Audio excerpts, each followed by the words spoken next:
Wouldn't it be better if you put her someplace? You mean an institution? A madhouse? You just found the marble in the oatmeal. You're a lucky, lucky, lucky little boy. Do you know why? You get to drink from the fire hose! Okay, you ready? Open wide! I feel like I'm taking crazy pills! Hey, you want to see crazy? You really are crazy. I don't get it, Doc. I mean, how can all this be happening? It's like we're in hell or something. No, it's Hill Valley, although I can't imagine hell being much worse. Now you want to get nuts? Shut up, you freak! Come on! I said shut up! It's a madhouse! A madhouse! Hello and welcome to Movie Madhouse, a podcast about films lost to the annals of time. I'm Travis Fishburne. And I'm Alex Brunel.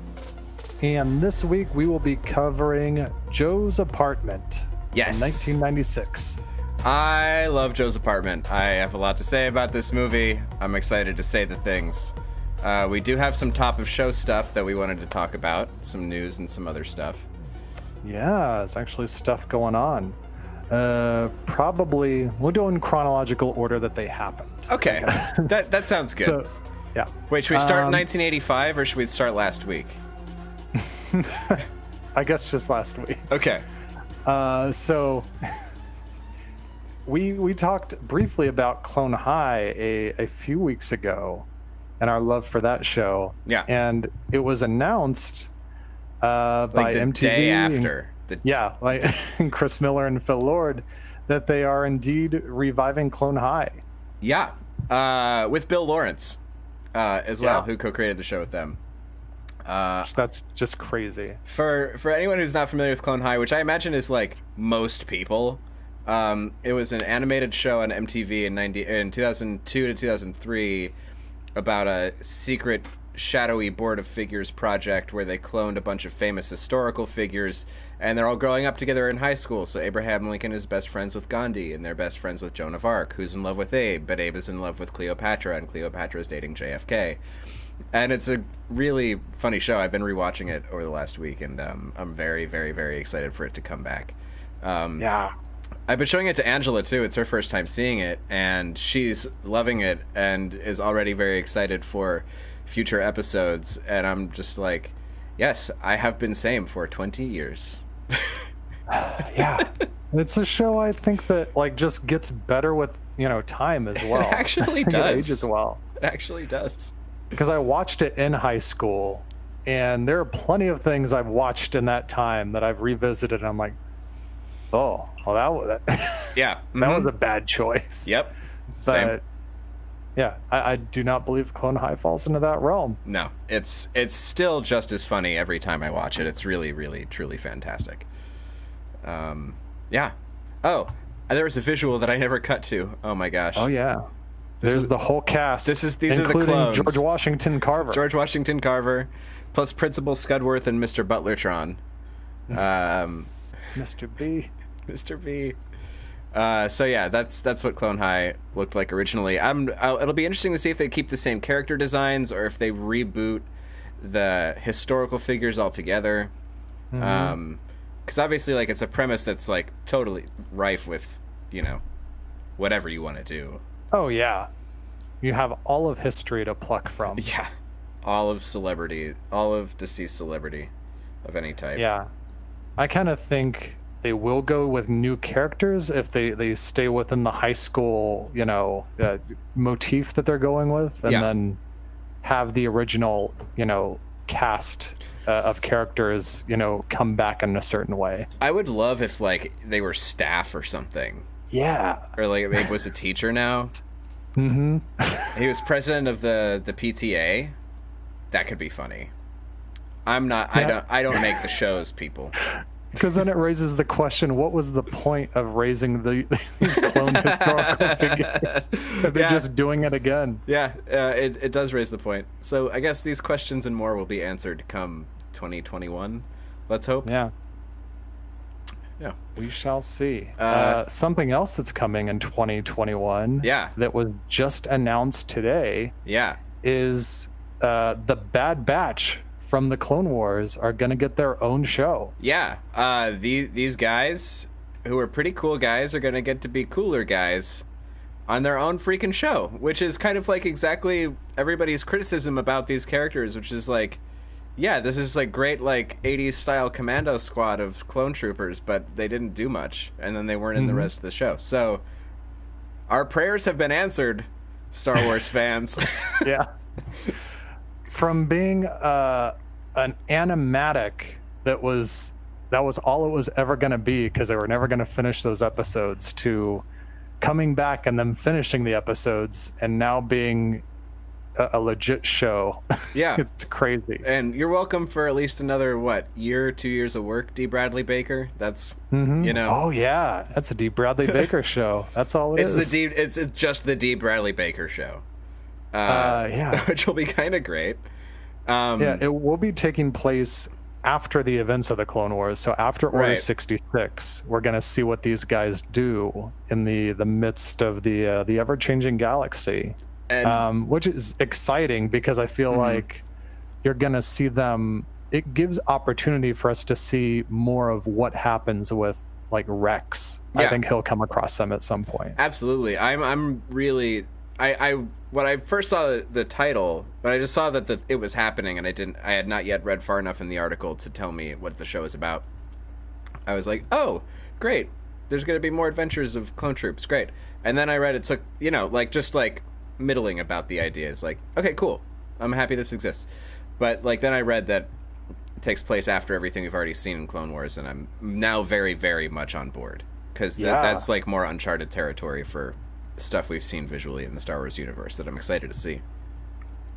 Yeah, I think so too. Like they could potentially even explore more of Darth Maul that way. I would have to imagine Ahsoka might come up at some point. Yeah, they just keep inserting her into every property that Dave Filoni has his hands on. Yeah, right. Which he is listed as executive producer for this show. Not sure the level of involvement he'll be in. Yeah. They also did the same thing with Resistance, and from what I understand, he was not really involved. He was doing other things like this Clone Wars revival and The Mandalorian. Gotcha. I would imagine he's probably just going to be a godfather in the situation and leave it to the other very capable writers that are working on it. It's all people from the good Lucasfilm TV stable. I don't remember if they listed any Resistance personnel on there, but it seemed like Clone Wars and Mandalorian personnel were working on it. Yeah. So cool. That's good. Lucasfilm, has been much more successful with their television endeavors lately than their films. Yeah, I mean, what a weird world. What a weird world. So speaking of Star Wars now, repeat viewers of this show may recall some weeks ago I bought a bunch of Ewoks animation cells from the Ewoks animated series from the mid-'80s. This past week, the website that I bought them from, this place, Animation Legends, which sends you their own certificate of authenticity that's just from them. So it's like, okay, great. I thank you for you saying it is authentic. That helps. But so anyway, they put up droids. So I bought a 5-pack of droid cells, just like random grab bag stuff, and I'm going to show those off real quick. There's this guy. Oh, no, I said before this was Thal Jobin. This is not Thal Jobin. This is Mungo Baobab. That was this guy's name. One of the heroes sitting on something. One of the droids masters at some point. Good dude. We have this Angry Imperial, which I like very much. I like this guy. A lot of these don't have the sketch backs like the Ewok cells that I got. And as we suspected, Daniel Logan almost certainly owns the best cells that are that had ever been on the market. There's this guy. I don't remember this guy's name. This is another bad guy. This one still has the sketch back. I like this dude. Weird. I like weird, buggy sci-fi guys. So that one's great in my book. We got Yeah. We got this dude. I don't know who this dude is. Some dude. I have to watch the show again, which I should do. I always really like the Droids show. This is my favorite, though. Here we go. It's the best one. C-3PO and Flagrante. This is a guy that's falling on C-3PO, but it just kind of winds up looking like they're getting to know each other a little bit, like pretty well. The pointy toe. I love. Yeah, straight up in the air. I think that's the droid version of toe curling. So, very excited about that one. I'm very excited that the one cell I had that had a droid in it is this kind of raunchy looking thing with no context. So I'm gonna try to find a nice background to print out and get that framed and hang that up under the Duloc giving you the finger. And I did. So I got some nice dirty cells from the Star Wars cartoons. That makes me pretty happy. I think that's nice. A win for me. Yeah, the Daniel Logan thing. I don't think we actually talked about. We talked about with each other, but How I do don't we not think talk we about that mentioned on it the on air? Well, tell the humans about that one then, Travis, please. On a recent episode of Rebel Force Radio, Daniel Logan disclosed that he has about 10,000 animation cells from droids and Ewoks. 10,000. And just to remind people, Daniel Logan is the kid who played, no longer kid, was then a kid who played Boba Fett, young Boba Fett in the prequels in episode 2. Mm-hmm. No, Coop, don't sit on that. Don't sit on the animation cells. Sorry. Yeah, so I think it's great that Daniel Logan is such an actual Star Wars nerd and that he collects such esoterica as animation cells from the basically unacknowledged Star Wars cartoons. So, do we have anything else, or is it Joe's apartment time? Is it time to move into Joe's apartment? Yeah, with all that stuff out of the way, we can move on into Joe's apartment. Great. So I'm going to give the one-sentence synopsis of this movie. A nice guy has just moved to New York and discovers that he must share his rundown apartment with a couple thousand singing, dancing cockroaches. And that is more or less the plot of this movie. He does help build a community garden and defeat a really disgusting landlord with the help of the cockroaches, played by Don Ho, I think. Yeah. Yep, that was him.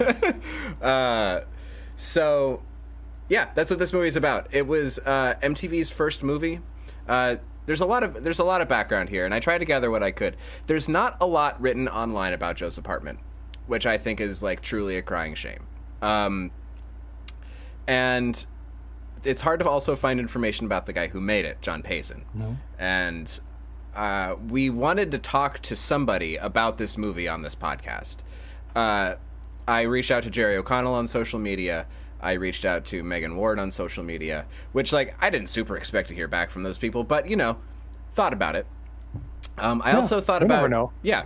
I also thought about reaching out to the cinematographer Peter Deming, but I'll talk about him when I get to the personnel, because that guy is kind of, I didn't realize just by name what that guy has done and kind of his DP status. And John Payson is unfindable. The last thing he did on IMDb, according to IMDb, was he contributed a thing to a Residence music video in 2001. I'm trying to think of how I should tell the story. I guess I'll just continue telling the story because I'm doing it now. So, John Payson at one point did some work for a band, this avant-garde group called The Residents, that first came to popularity in the 70s, continued through the 80s and 90s. They did a television performance of a work called Disfigured Night in 1997. I actually have my DVD copy of Disfigured Night here, and this is what some of it looked like. The show was designed by the Residents and artist Steve Sirio, but Payson directed the green screen and interaction. It's a live green screen background with these performers on the stage in this weird fluorescent light. It's a really weird thing. It's one of my favorite Residents works. And Travis, you know me, and people who listening may know this about me. I have gotten to be a big enough fan of certain bands like Devo and some other stuff that I kind of just like figure like I must know someone who knows the Residents, who know how to contact John Payson, even though the Residents are kind of legends. But it turned out I did know someone who's directly working with the Residents recently, and got some information back within hours of this request, and I was given an email address, an address in another country in Europe. I don't want to just like go into specifics, but like a new European address, and the caveat that the two hadn't spoken in about 10 years. I did send an email to the email address, did not hear back. It was an outdated @AOL email address. But I did actually, this is news to you, Travis, I sent a letter this week to that address, the mailing address. So it's my truest hope that we get to follow up this episode with an audio episode that's me getting to interview, or us getting to interview John Payson about this movie, because I would like desperately love to do that. That'd be incredible. So that I'm that's a true hope for this show, is that we get to do that real episode. But it's like hard to get in touch with this dude, man. Hard to find. A lot of other John Paysons on the internet that aren't him. So he, in addition to this, we got to talk about like the genesis of like MTV animation a little bit. So in the early 1990s is when MTV started to branch out into making their own kind of flavor of weird short films and animated content. They would air interstitially, because MTV would still air blocks of music videos in the early 90s that were just like blocks of music videos. So they would also just in their show short films and animated short films, which eventually coalesced into a show called Liquid Television that was like an anthology showcase for these kinds of things, which is where we got Beavis and Butthead that came out during Liquid Television, Aeon Flux, The Max, The Head, like a lot of other like really cool popular subversive animation from the early 90s coming out of MTV and Liquid Animation. John Payson was a producer at MTV and on Liquid Television during that time. And during that time, he made this short film, Joe's Apartment, in 1992, which was a short film version of this movie that was basically from about the scene where Joe comes home and says, "I have a date tonight, don't mess this up," to when they mess this up. And Lily running screaming out of the apartment. That was kind of what the short film covered. It was still musical. He said he was inspired by a 1987 short called Those Damn Cockroaches, which I actually can't find any information of, but also on a Japanese live-action anime hybrid called Twilight of the Cockroaches, which I didn't know about until recently, and it is apparently about a society of cockroaches who peacefully live in the apartment of a bachelor named Saito until a woman moves in and the humans begin to exterminate the cockroaches. The roaches are depicted through animation and the humans are depicted through live action. So I can see the seeds of some stuff that Payson would take to put into the world of Joe's Apartment later on. So that short film won a Cable Ace Award, which when in 1993, Geffen made a deal with Geffen Pictures to produce films based on the channel's original content and have those distributed through Warner Brothers. The channel's first pick of a thing to do was Joe's Apartment because of that Cable Ace Award. Then all of a sudden, now there's a $13 million singing, dancing cockroach movie in the summer of 96. And it bombed real hard. It came out July 26, 1996. And after making about $1.8 million, it was pulled from theaters during August. It was in theaters like less than 6 weeks before it went away. Wow. If that had been today, it'd be even quicker. Yes. Oh, yeah. Movies lasted a lot longer back in the day in theaters. And the movie bombed so hard, Warner Brothers sold its distribution rights back to MTV, who were then sold their rights to distribute MTV's works back to them, and then following that, MTV films would be distributed by Paramount, which makes more sense because they're all Viacom. And Roger Ebert particularly hated this movie. I'm going to just read this excerpt from his review, which I do not agree with. I am informed that 5,000 cockroaches were used during the filming of Joe's apartment. That depresses me, but not as much as the news that none of them were harmed during the production. I do not like roaches, and I wonder if they even like themselves. Pause for interjection. That's a really weird thought in a film review, even if you're Roger Ebert. Yeah. Questioning if roaches like themselves. Anyway. Strange. Although it is said that after nuclear holocaust they would inherit the earth, my guess is they would still scurry out of sight when there was no one left to see them. Joe's apartment would be a very bad comedy even without the roaches, but it would not be a disgusting one. No, wait, I take that back. Even without the roaches, we would still have this subplot involving pink urinal disinfectant cakes. Not everyone's cup of tea. So I just don't think he liked how gross this movie is, and I think how gross this movie is totally makes it charming. The movie was then subject to just very unceremonious DVD releases. There was a full-screen Laserdisc in the United States. There was this full-screen DVD in the United States, which is one of these old cardboard flippy outy, like these early days of DVD terrible cases. And there was a widescreen disc in the UK. That's it. There's no high-def release of Joe's Apartment. It's rentable on streaming services, but it's in standard def because somebody hates this movie, and it bums me out. So yeah, that's kind of what I've been able to piece together about the background of Joe's Apartment. Sources cited include Wikipedia, IMDb, and an article about the movie on nightflight.com. Which, Night Flight's awesome. Check it out. But it's interesting you showed off that DVD in one of those cardboard box things, because it reminded me recently going through all my things. I recently saved a copy of The Ben Stiller Show, which is in similar packaging. Oh, very nice. That's a good save. Yeah. I would save that too. This, I would get rid of this if there was anything to upgrade to, but there's not. This is just like a very bad-looking full-screen single-layer DVD, but it does say MTV's first movie with this little logo right there. Anyway, so let's talk about a little bit about the people that made this movie. I already talked about John Payson and his connection to Liquid Television and all this, and The Residents. He also directed a couple episodes of Arliss and The PJs, but that's all he's credited for on IMDb.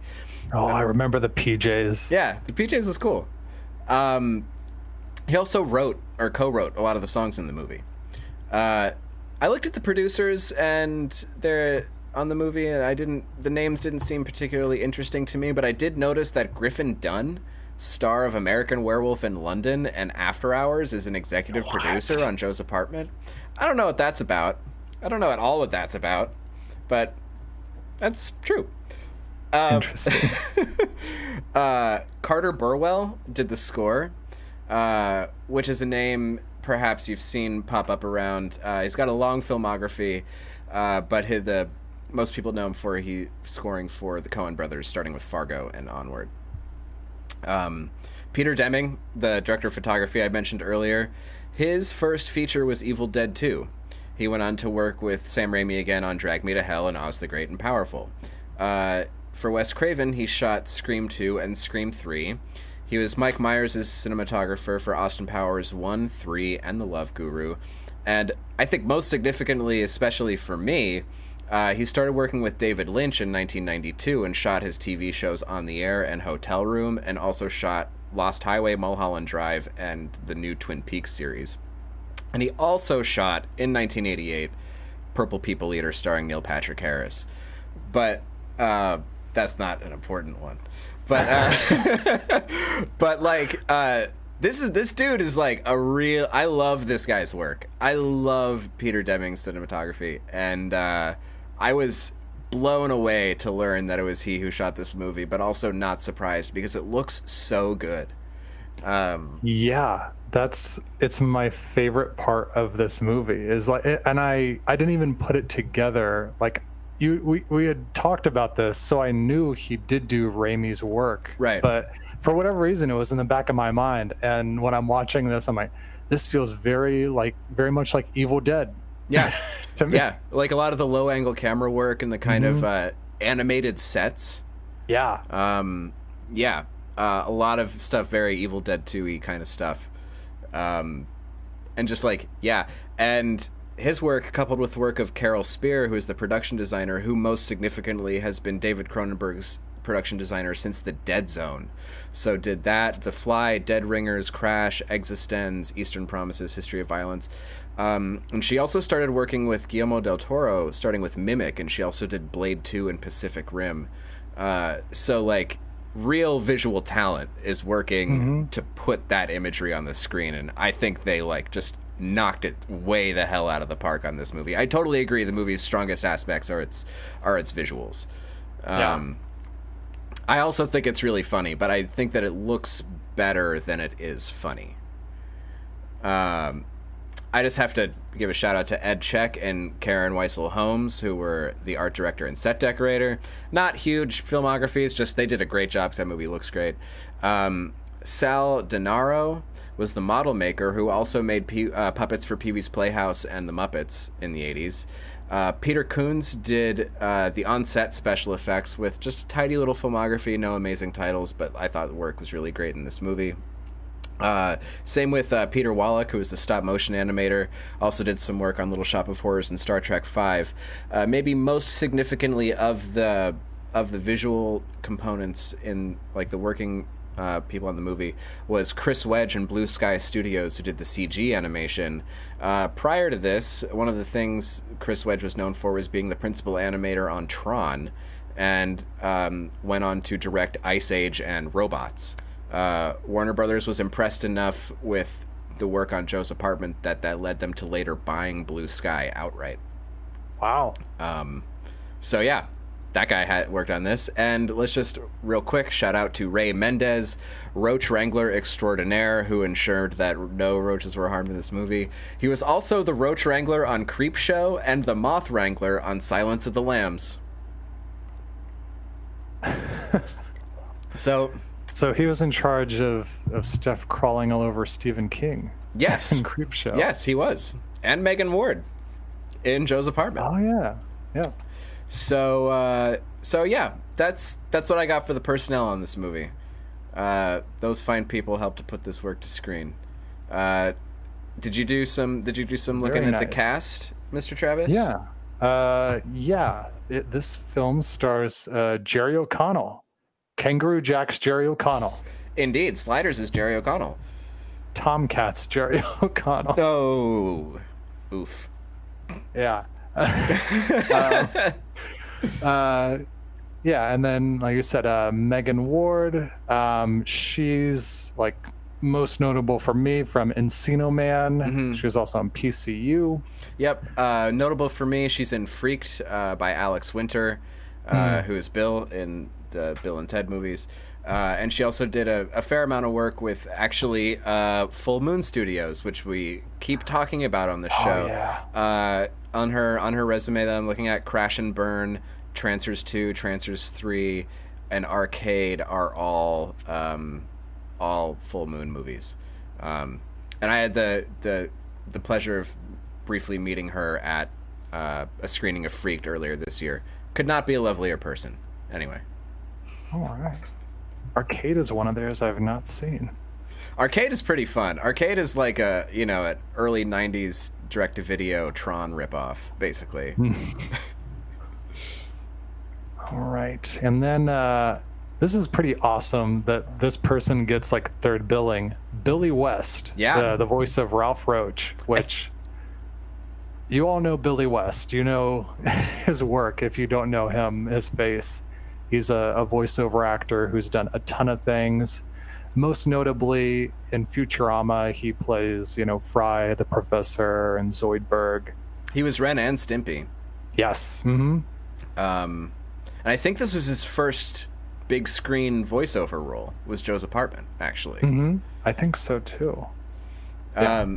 There were a lot of really impressive voices behind the Cockroaches, aside from Billy West. Yes, I saw that. I did not really have a chance to note all of them, but Well, there is was crazy. there's Rick Avila's, who you'd recognize if you saw his face. B.D. Wong was in there. Yeah. Carter Burwell was singing with them. Dave Chappelle was a cockroach in a That's very right. early Dave Chappelle screen role of any kind. Yeah, the Roach cast. Tim Blake Nelson. Tim Blake Nelson is a cockroach. Yeah, so like the Roach cast is kind of insane. The Roach cast is really good. Yeah. All right. And then, we've got Jim Turner, who plays Walter Shit. Are you comfortable saying that during the episode? We can call him Poop if you want. Yeah, we can do that. All right. It'll be less editing later, I guess. Okay, let's call him Walter Poop, but we got his real name in there once. I mean, he's just like a character actor who's... Yeah. I mean, what's most notable for you from him in here? Because I've got Meet Dave and The Lost Boys. I mean, I love both Meet Dave and The Lost Boys, so those are both significant enough for me. Yeah, those are great. Okay. If you wanted to do Meet Dave on this podcast someday, I'm for it. We might do that. I think that fits in pretty well. Meet Dave, I think, is really funny. Why do I think these things? Anyway, yeah. Moving on. And then we've got Peppa from Salt and Pepper. Yeah. Playing Blank. Yeah. Who's Lily's best friend at the complaints department, the New York City complaints department, which looks like the most hellish place to work of all time. Oh, yeah. And then playing Senator Doherty, we've got Robert Vaughn, who he is just an iconic guy who's been in so many things. He's been in like Bullet, The Magnificent Seven, Towering Inferno. He's got 229 credits on IMDb. But to me, his most notable claim to fame is Basketball. Dude, I can't even disagree. I love Basketball. I think he's really funny in Basketball. I think he's not like particularly funny in this, but his willingness to wear ladies' undergarments and fondle himself for this movie, I think, is admirable. Yeah. And then, like we briefly mentioned earlier, we have Hawaii's Don Ho as the evil landlord Alberto Bianco. Yeah. Oh, I didn't realize Don Ho had passed away. Yeah. There's a few people in here who've passed away. Robert Vaughn passed away. Yep. And then David Huddleston, who plays P.I. Smith. Oh, yeah. The urinal cake guy. Yeah. He's most notable for The Big Lebowski as the titular character, The Big Lebowski. He's also in Blazing Saddles. But he passed away the same year Robert Vaughn did. Yeah, I see that here. And then there's a brief cameo by another young up-and-comer in there. Oh, Moby. Yeah. Moby with hair. I should have taken a screenshot of Moby with hair. Yeah, that is hard to recognize. I'm like, that's definitely him. Yeah, Moby is the DJ in the club when Poop is playing.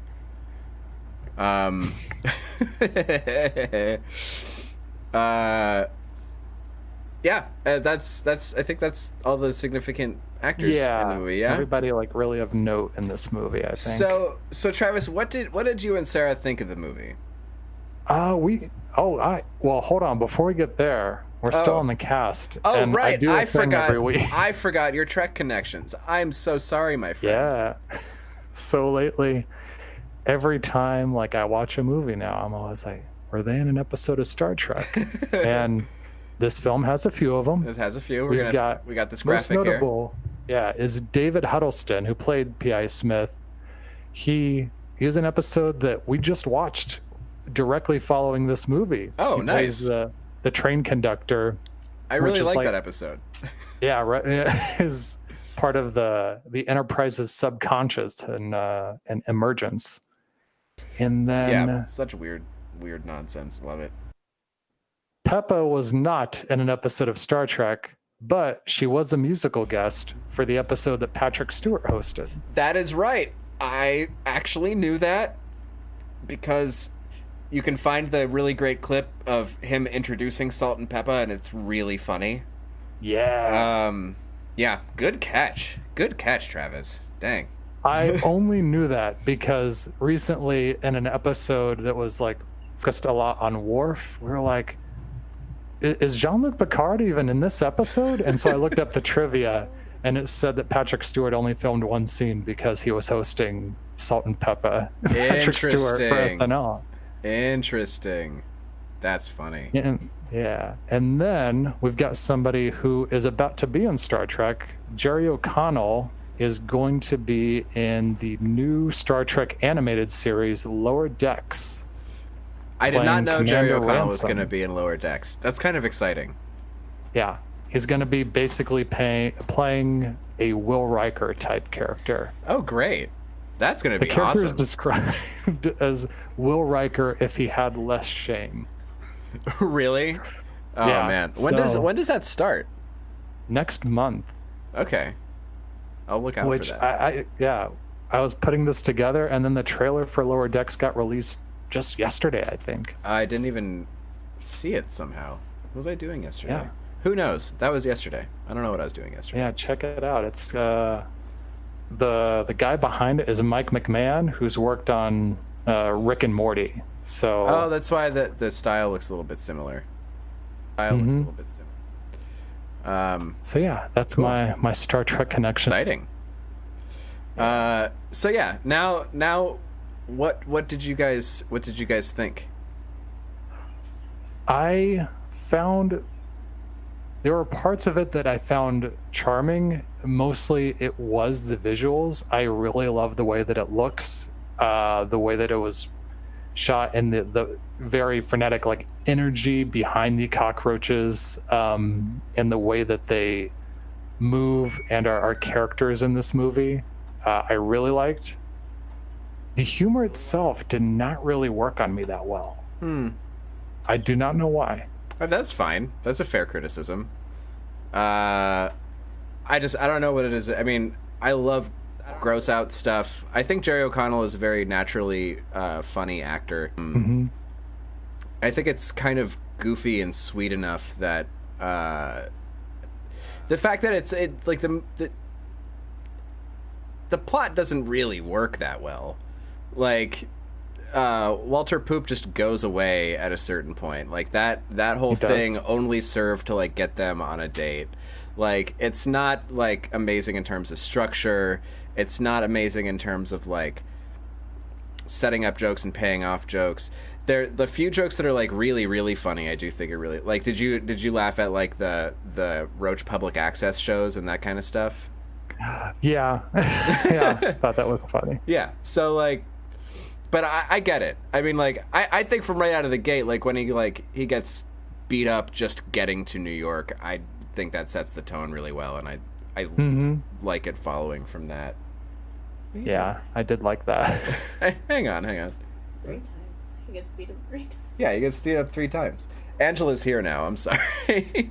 Oh, hi. She was trying to communicate. Travis says hi. Study. I forgot my shit in the car. Oh, it's in the car? Yeah. Go back and get it. You can't say shit on the air. I'm sorry. We can't say poop on the TV. I know. Just go. It's fine. I know. I'm putting my Angela came over to study tonight and left all her schoolwork in the car. Oh no. Okay. Well, I understand, but yeah, I do think the movie's strongest points are the visuals and the frenetic energy of all that and the comedy that comes from that. I think the songs are funny too. But again, maybe it's all nostalgia for me. I don't know. It could be. It's very possible. Just Yeah, because I've always thought this was funny, I just still think this is funny. No, I thought that while I was watching that. I'm like, would I be viewing this in a different light had I, seen this 24 years ago? Yeah, it's super possible. And I mean, like, things are just not this way now. It's like, it's really potty humor in a way that, like, it's not a common type of potty humor, I feel like. It, like, really revels in all of it, like the Funky Towel song sequence, which is just, like, deeply, deeply gross, but I'd find, like, just so wonderful to look at. That's, like, one of my favorite sequences in the movie, because it's so grimy and, like, you can, like, almost smell it. Yeah, the way everything was shot is just like the design of everything. You just, like you said, you Yeah. can smell it. And Yeah. I just think there's a lot worse, a lot less interesting movies that have been treated better by history than this movie, and I don't really get it. I think that's mostly what I feel about it. Because even like you say, even if you don't think it's that funny, you can still appreciate how cool it looks. Mhm. Oh yeah, for sure. But yeah, like thinking about the humor and how things like that, like say, like early South Park was around the same time. Yeah. As was like we were talking about basketball, and I'm like, what would happen if I showed basketball to somebody who had never seen it? How would that humor work on them? I still like the movie, but I think don't know. Basketball is hysterical. But also, Basketball is the first R-rated movie I saw in a movie theater. So I also have a lot of nostalgia for Basketball. But I think you're right. I think Basketball is a kind of a harder sell on a more modern audience, or just someone that's our age that hadn't seen it until now. I'd be interested to discover that, but it's probably not this podcast's material to rewatch Basketball. Yeah, probably not. With the warts on your dick song and all.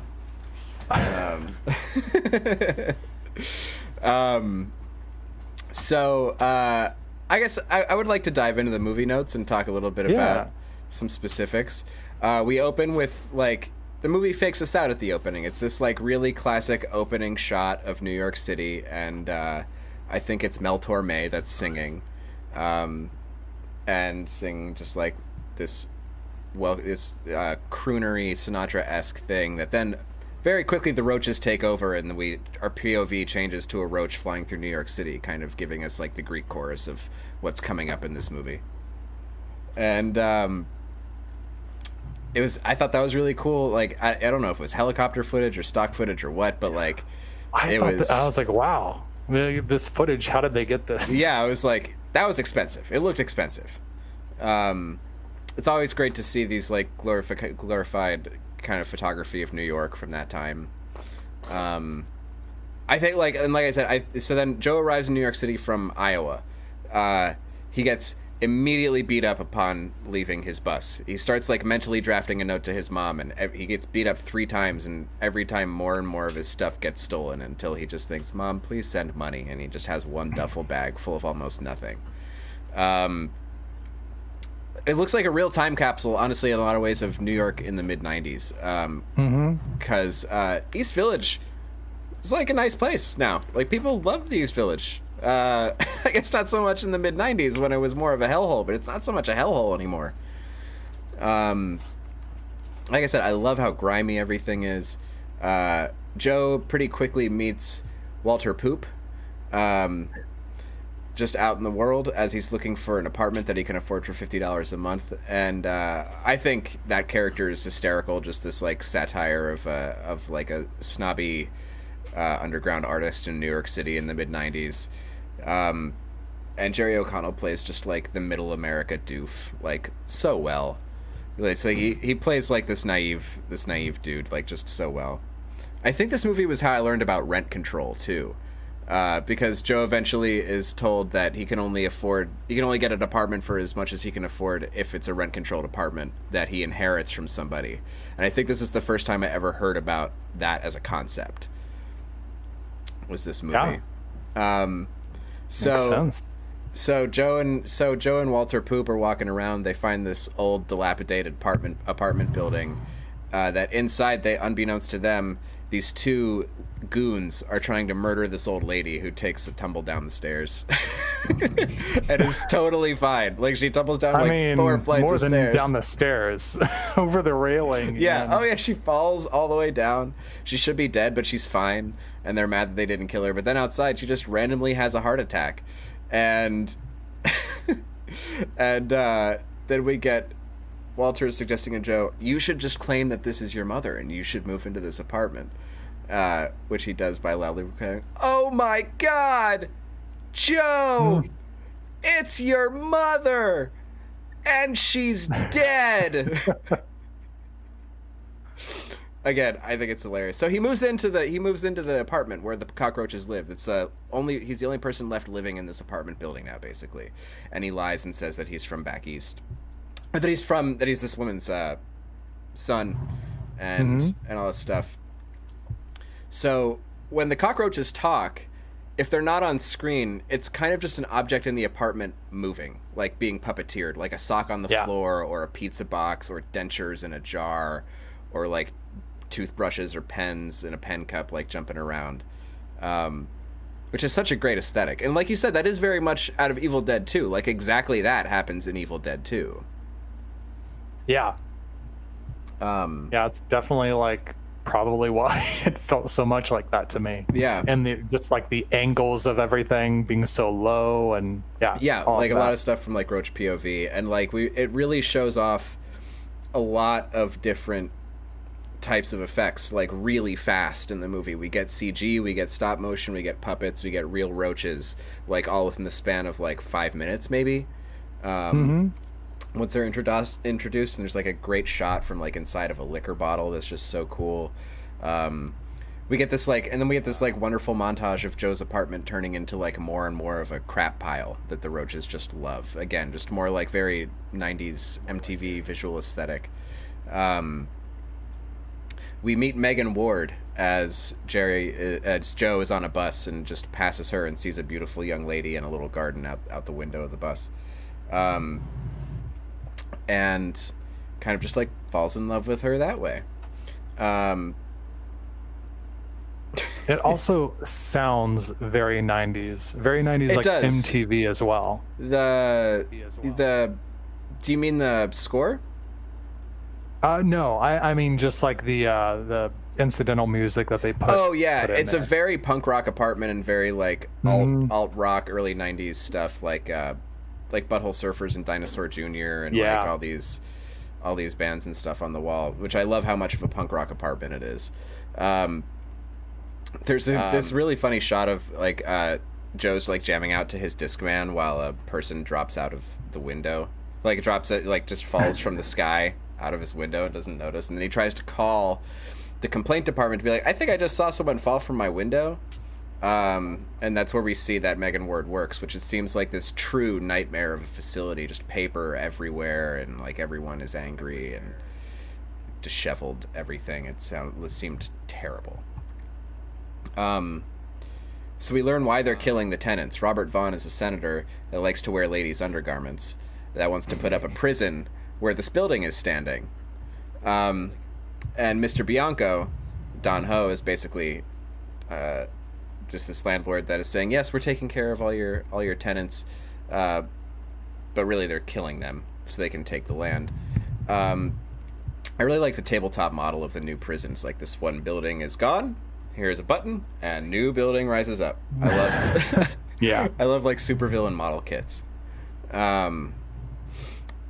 But at the same time, Lily is kind of getting the idea to turn this lot into a garden, which the community kind of needs.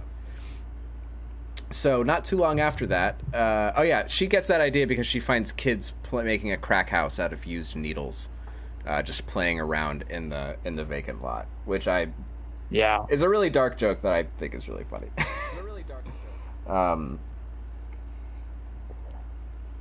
So the roaches kind of come out to Joe. Like, Joe's just being very gross, and the roaches kind of come out to Joe when the goons break back into Joe's apartment and try to get rid of Joe, and the roaches stick up and fight for him. And yeah, it's just this like wonderful sequence of the roaches fending off the goons, like this chaos, them like these adults being like totally terrified.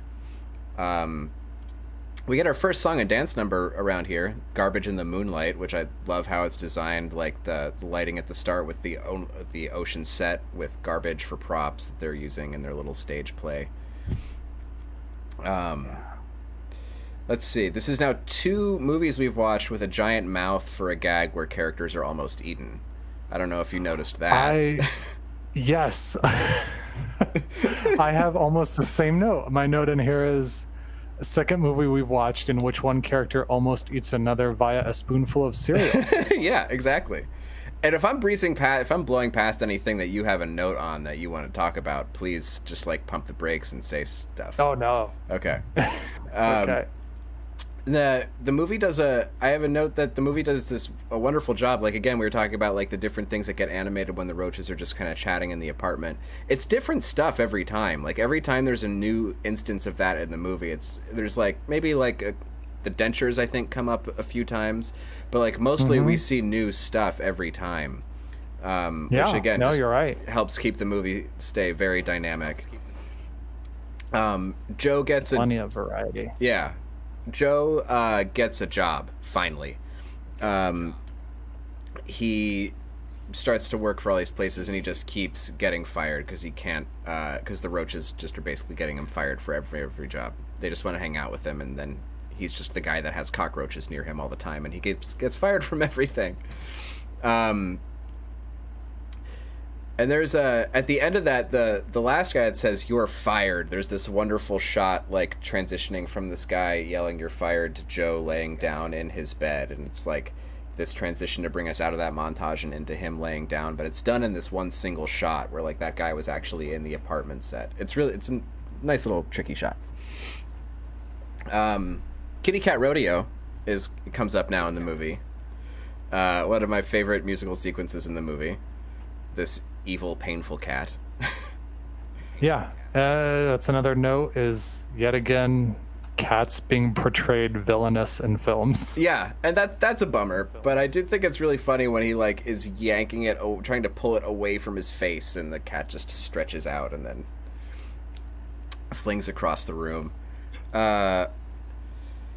So then comes one of my favorite jokes in the movie, which is Walter Poop's instant minority project, where Joe just is walking out of the door of his apartment and a paint bucket falls on his head, painting him Periwinkle, which Walter Poop has been doing to apparently people all in this neighborhood, just painting them Periwinkle and making them an instant minority for a stupid art statement. And I always thought that was really funny because I grew up around a lot of museums, and I grew a very low tolerance for art that I thought was stupid. So I thought that was really funny. And then that leads to another one of my favorite exchanges in the movie, which is, "Do you play the drums?" "No." "Fantastic. Want a job?" And then Walter tells a horrifying story as gunplay is just happening in the background of their lives. I think the stream is not being good right now. It's not. It's all right though. Yeah, we persevering? I guess we're just persevering. Yeah. All right, well. Oh yeah, I see it's frozen in the little postage stamp down there. I wonder what's going on. See, sometimes it's like Bafo. It's like great right now. Sorry, riveting programming, everybody out there in TV land, which is like 4 people. What's up, 4 people? So that leads into the next thing I think is really funny in this movie is Joe and Lily kind of they literally run into each other. They have a little meet cute when they're both plastering for their respective causes, where Joe is putting up flyers that say the curse word version of poop all over this wall, and she's putting up flyers for her community garden. And I always really like that image of just a wall full of that word. Because again, I probably as a kid, but I mean, like, even now, I would like, if I was just walking down the street in New York and I saw a wall that just said the S word all over it, yeah, I'd be like, I want to know what that's about. I am interested in whatever you're selling, sir. And then the movie like really kind of becomes about poop pretty quick for a little bit, where Lily tells Joe that she needs fertilizer for the garden, so he literally just goes around New York City stealing all the poop he can find. Yeah, he does. There's a poop montage in this movie. And as Joe's gonna bring this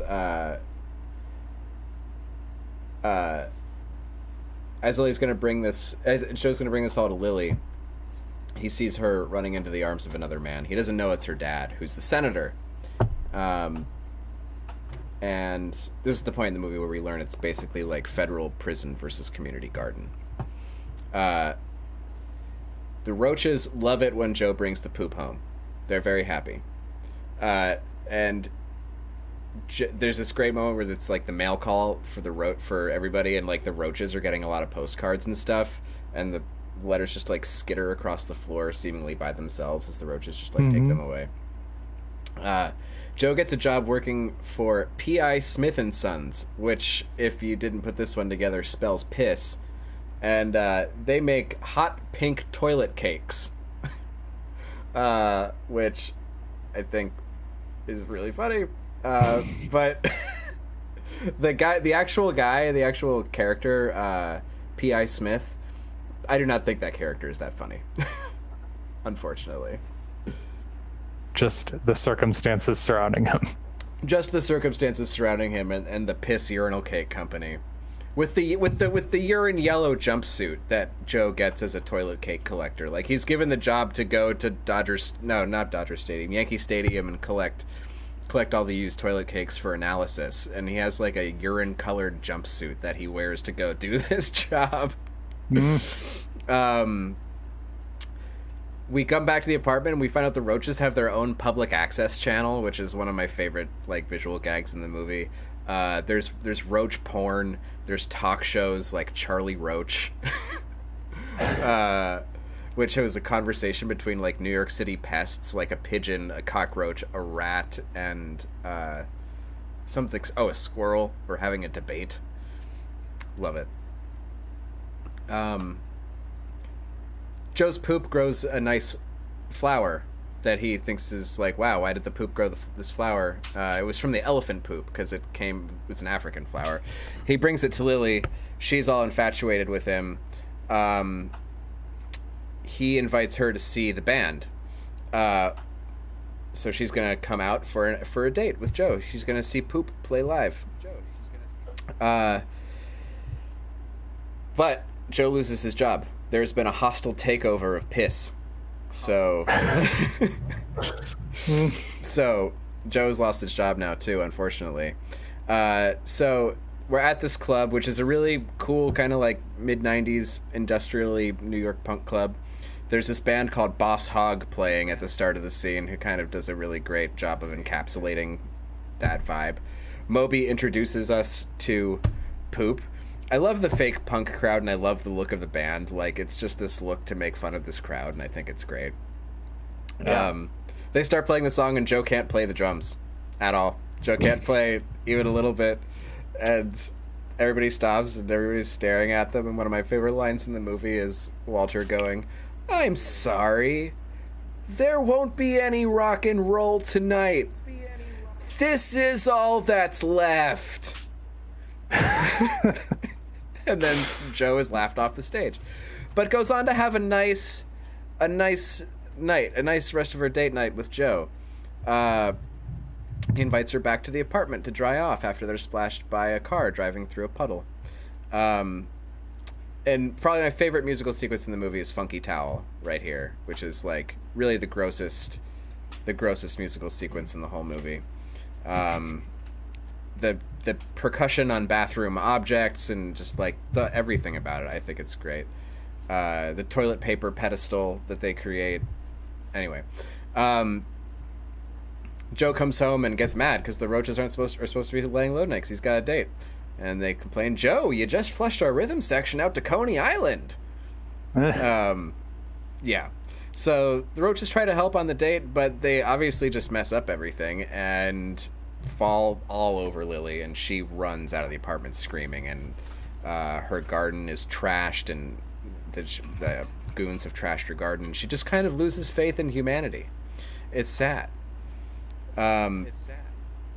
Joe goes to war with the roaches, and there's like a brief goofy Rambo parody at the beginning of this whole sequence. Yeah.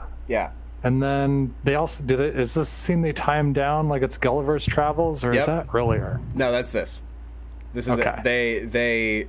He attacks them with like gas bombs and roach and like, you know, bug traps, and there's like a roach running around with her eggs going, "My babies!" They use some like Ewok-esque ingenuity to eject the gas bomb out of the window. And then, like, yeah, they knock out Joe, and he wakes up and he's in a suit and he's tied down Gulliver's Travel style with like string and shoelaces and rubber bands and thumbtacks. It's pretty great. The roaches get pretty dark when they're like lecturing Joe about how they're not going anywhere.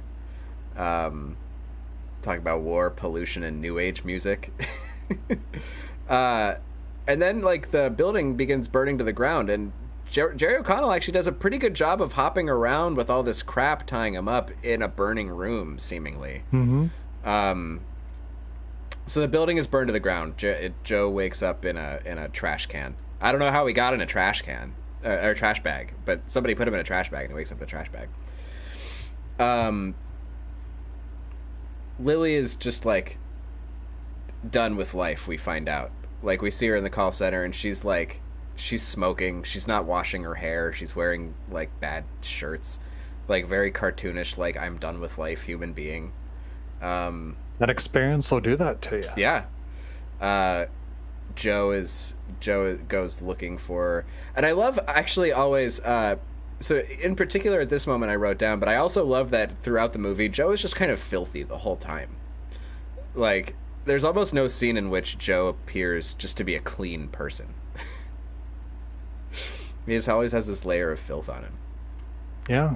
It's the pig pen. Yeah. Yes, it's very Pigpenny.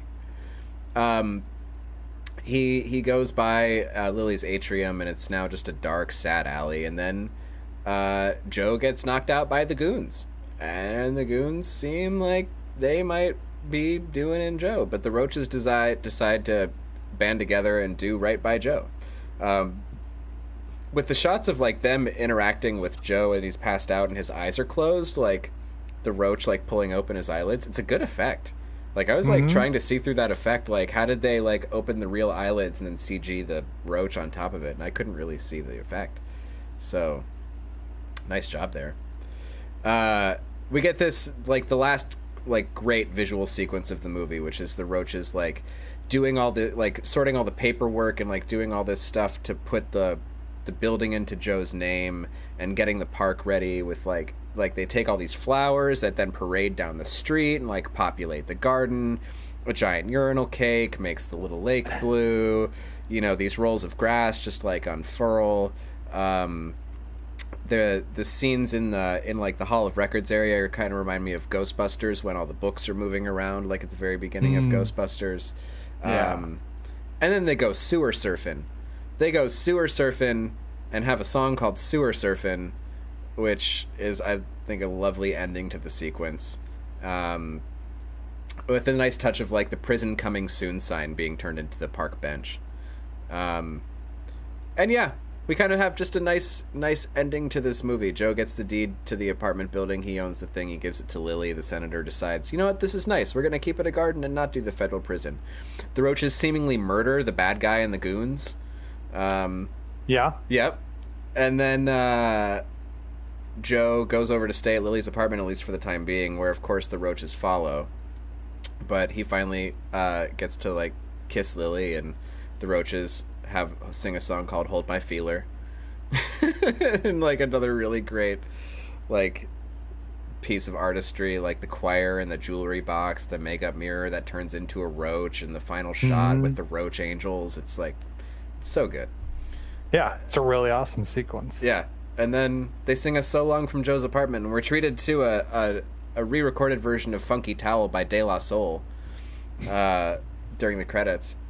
But yeah, that's Joe's Apartment. Clocks in at about just 80 minutes. Goes by pretty quick. It's a very short movie. Feels probably a little longer than that, but it's a pretty short movie. So yeah, like I kept saying all along, a lot of it I think is really funny, but I understand why it's not smart comedy. It's not like well-written comedy. It's dumb, and I think its dumbness is funny. Yeah. But yeah, I'm glad we agree about how aesthetically just like wondrous it is. And I can't think of a lot of other things that like evoke that same those same feelings, like this specific kind of visual aesthetic. I can't think of a lot. Like I can think of a lot of other gross looking horror movies, but nothing that has like this kind of like screwball-y kind of tone to it.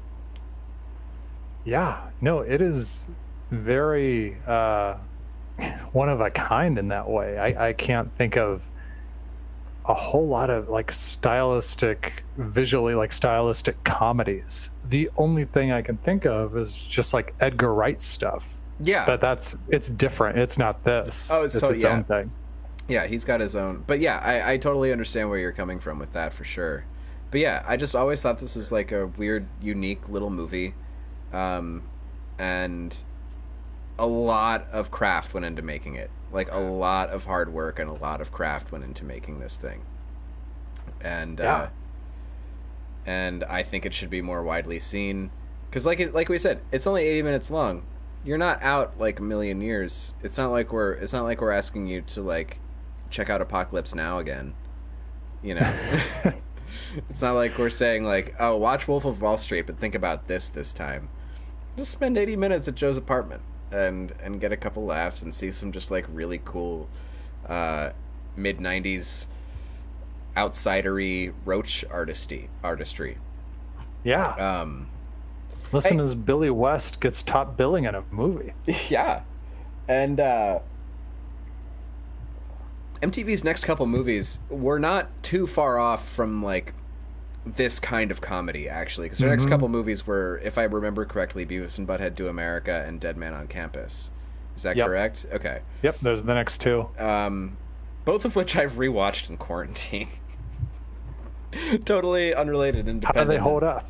Beavis and Butthead is still hysterical. That movie is really, really, really funny, and not in just like I found it funny in new ways too this time, which I was very pleased with. It's good to know that holds up, because that's one of those movies that I associate a song with. I associate Roller Coaster. I love Roller Coaster. Yeah, me too. The Chili Peppers cover. That's the. Oh no, that's not the Rob Zombie sequence. But yeah, I associate that with that movie too. But yeah, just the thing that killed me the most was like the whole movie. Literally everything that happens in that movie is just because Beavis and Butthead are trying to watch TV. Literally, that's their only motivation that sets all the events in motion is they're just trying to watch TV. Which is just like, it kills me. Which we didn't mention. It's interesting. We talked about the Clone High revival and this episode where we're talking about MTV's first movie. Yeah, Beavis and Butthead's coming back too. Yeah, Beavis and Butthead is coming back as well for 2 seasons on Comedy Central, which I'm very excited by. They did one revival season on MTV some years ago, like 2012 maybe. I thought was really, really funny. So I'm excited to see those idiots come back again. Yeah, I love Mike Judge. So, and what was the other? I don't know. I feel like I had some other thought, but probably was it about Dead Man on Campus? Oh yeah, that one's not. I wouldn't necessarily say you should go back and check out Dead Man on Campus. I didn't find it not worth watching. I enjoyed watching it because I like Tom Everett Scott. You know, I just like the era and I like that kind of aesthetic. It's good if you're wanting to watch that kind of thing from that era. But I can't go and say like, oh yes, this is a lost treasure from 1998 as Dead Man on Campus. You know what I mean? Yeah. Yeah. Yeah, I know what you mean. But that being said, if I don't think you'd be disappointed by going back and watching it. I mean, it's like still a fun way to spend 90 minutes. I had the I was like kind of like peer pressured into trying to see Dead Man on Campus when it came out because it's rated R, right? Yeah. But instead we ended up seeing The Avengers. Not the Avengers everybody knows about. Oh, the Ralph Fiennes and Uma Thurman Ralph Fiennes, Uma Thurman, of the UK show. Sean Connery. Oh yeah, The Avengers. Oh, and that movie's terrible. I remember that movie. I actually when I was like 10 when that came out. I actually started writing I